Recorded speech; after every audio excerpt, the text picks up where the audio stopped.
Well, the entire world is in a tizzy about an executive order passed by Donald Trump, issued by Donald Trump on Friday afternoon. He did it with the element of surprise in mind, as he later tweeted, to give the world notice that the drawbridge was going to come up from 7 terrorist-infested countries. Would have meant that terrorists would have jumped ahead of the drawbridge coming up. The element of surprise was a part of it. The world is in shock. They're raging against it. Let me quote to you my favorite paragraph from this executive order. It's called the Executive Order Protecting the Nation from Foreign Terrorists. And here's my favorite part. The United States cannot and should not admit those who do not support the Constitution or those who would place violent ideologies over American law. In addition, the United States should not admit those who engage in acts of bigotry or hatred, including honor killings, other forms of violence against women, or the persecution of those who practice religions different from their own, or those who would oppress Americans of any race, gender, or sexual orientation. That's incredible. And I put it to you that 99% of the media coverage called this executive order a Muslim ban, although the word Muslim appears nowhere in it. And those same 99% of the stories did not mention that it actually protects Americans against those who hold beliefs that allow violence against women or throwing gays off apartments. Take a quick look at these talking heads just in full freak-out mode. So there's really no rational basis for this policy. What explains it then? I suppose it's what has explained so much of Donald Trump's political career, the exploitation of fear. The new president started his day with a statement commemorating International Holocaust Remembrance Day. He ended the day by banning the acceptance of all refugees into this country. First of all, the order is not affecting green card holders moving forward, okay? That's number one. I'm confused by that. You keep saying going forward. You just said it did. I'm confused. You said it does. Green card holders. If you would just slow down for a second and listen, I could answer your question. Impact. I understand that, but you've twice confused me, so I'm trying to understand the clarity. It's because you don't stop talking, Chuck. I love you, but I mean, let me answer the question. Well, that's what the official people say, but let's go to someone who has their finger of the pulse on the other side of America, the deplorables side of America, the Trump side of America, our friend in New York, Pamela Geller, who joins us now via Skype. Pamela, great to see you again. Great to be here. Now, I tell you, for about 48 hours, all the official people, all the fancy people, all the people on Twitter who have that little blue verified check mark telling you that they're an important person, I have never seen such unanimity. They were appalled. They were talking about fascism. They were crying. It was unanimous. It was 99-1 against this. What was it like on the other side of America, the people who don't have a column, but maybe who might write in the comment section, the people who aren't official but have to live under the edicts of the officials? What did severely normal Americans have to think about this executive order? It was gorgeous. And I am enjoying this collective meltdown because I will tell you that, you know, most of America is voiceless. And it's not New York and it's not LA. And there are people that have been misinformed that turn on the alphabets and they've been getting their news from ABC, NBC. But now they're seeing the left unmasked. They're seeing someone like, you know, this political animal, Chuck Schumer, shedding crocodile tears when last year he supported a refugee ban. He supported it. I've run the link up at the Geller report. This is not a Muslim ban. That would mean that all Muslims were banned from entering the U.S. This is a counterterrorism measure. Trump's executive order states that it is designed to, quote, to protect the American people from terrorist attacks by foreign nationals admitted to the United States. How dare he? What's wrong with that?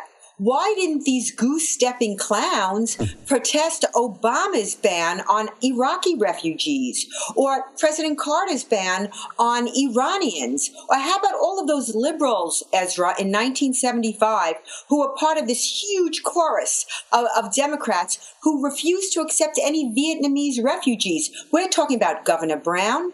We're talking about Senator Joe Biden. Do you know that Governor Brown of California refused to allow the planes to land? with Vietnamese refugees. So, I mean, their hypocrisy is naked, and they're unmasking themselves for the American people. I mean, look, we didn't go out in the streets. I mean, I wrote a book, The Post-American Presidency. That's how we argue ideas. They're going into the streets, they're rioting, they're setting afire limousines and cars. The American people are seeing this. And I will tell you, they do not relate to this at all, Ezra. Yeah. You know, there's so many things that this executive order strikes back at, and I can understand why it is a total meltdown for the worldview of those on the other side. I mean, here's a few of the sacred cows this simple order gores. Number one, the idea of open borders. Number two, the idea that all countries, all cultures are the same. It doesn't name the cultures, but it lists the attributes of things that will be kept out: violence against women, against gays, etc. It's a strike at the globalist idea that these sorts of decisions are made at the UN or the European Union or Davos or something like that. So it's a strike back at relativism, multiculturalism, globalism, open borders. It's a repudiation of those who think that Islam is no risk and no different in nature than any other religion. And it's a repudiation of 8 years of Obama and, frankly, years of Republicans before that. It's all of this in one. And the fact that it's in an executive order infuriates the left even more because, hey, that was the tool they got to use with Obama as president. It wasn't meant for Trump, too. It's like everything in one. I can see why the left is freaking out. Their whole world is coming tumbling down before them. It's gorgeous. Every day is Christmas here in America. I will tell you, what you're seeing on CNN and ABC and NBC is there's a real split, there's a real divide between America and the elites, and that's what you're seeing. Now, what's their end game here? You have the president, who did ban Iraqi refugees, supporting these violent protests. What's the end game? A war? What do they really want? The fact is that Donald Trump is staying true to his words. All these people that say he's not a politician, I submit to you that he is the first politician that we've seen in a very long time. He campaigned on this promise. Not only did he campaign on it, it catapulted him to number one. He declared in June of 2015, a month after Garland, Texas.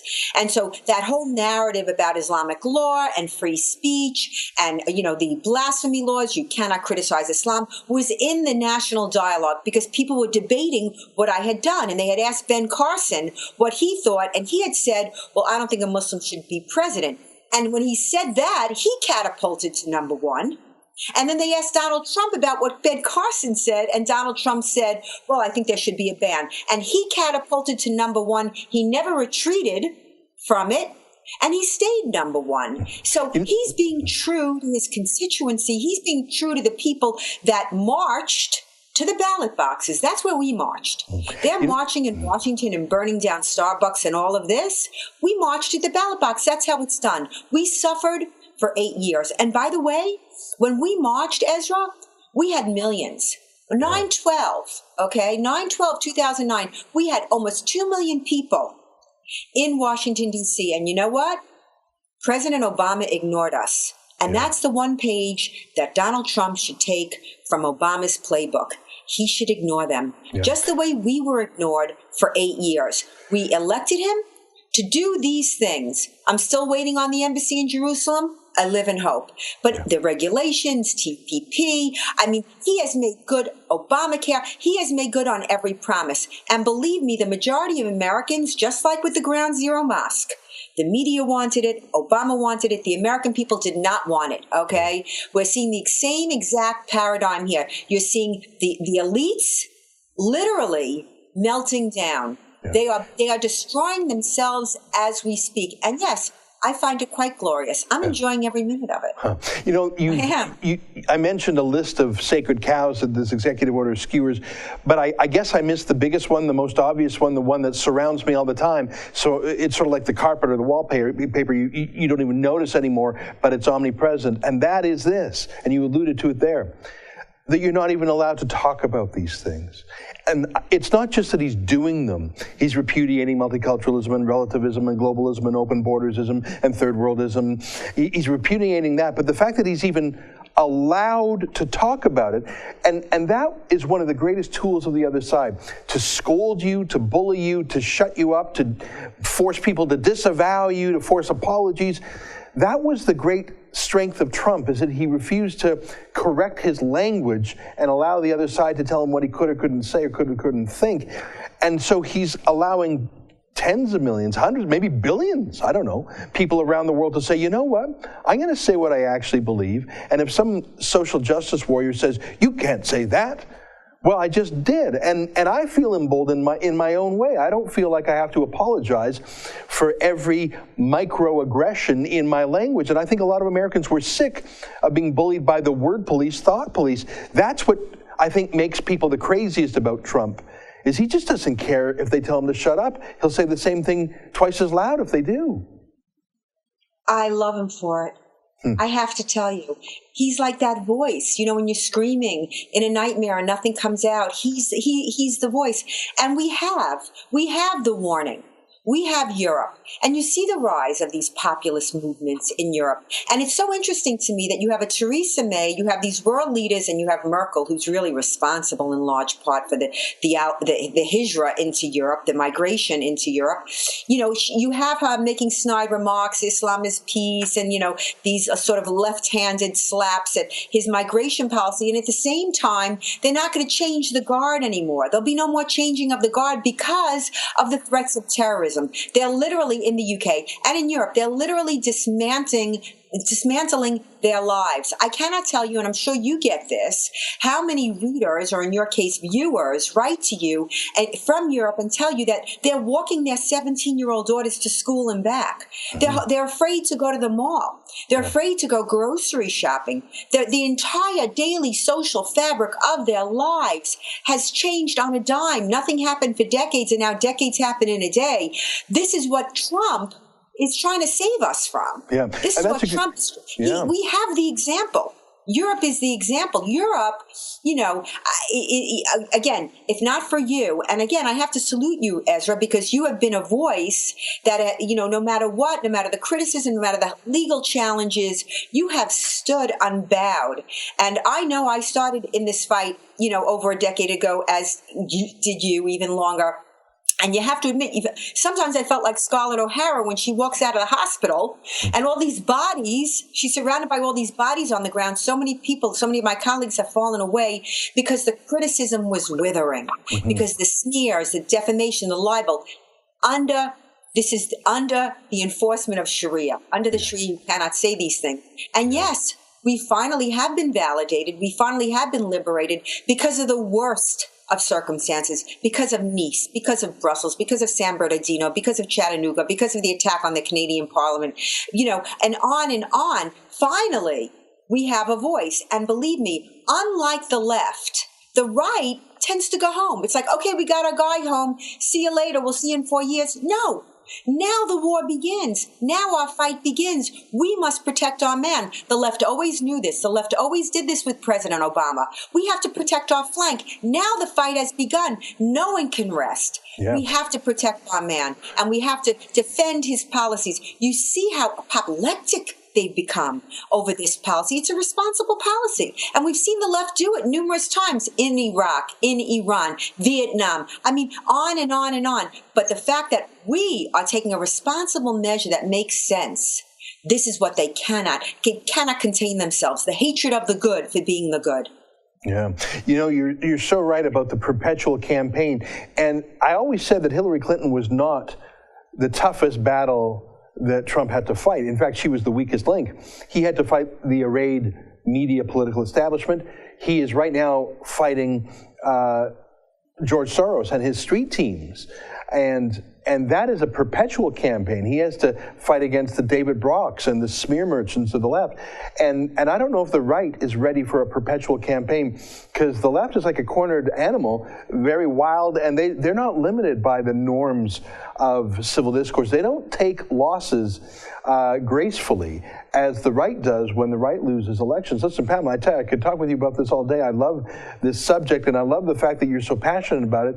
I love that you're a fighter, and we can learn a lot from your style of fighting and your commitment to it. I look forward to keeping in touch with you in the months ahead, because Trump is going to continue to do what he said he would do. And that's a shocking thing in itself. And let's keep in touch. I'd love your views on it as his presidency unfolds.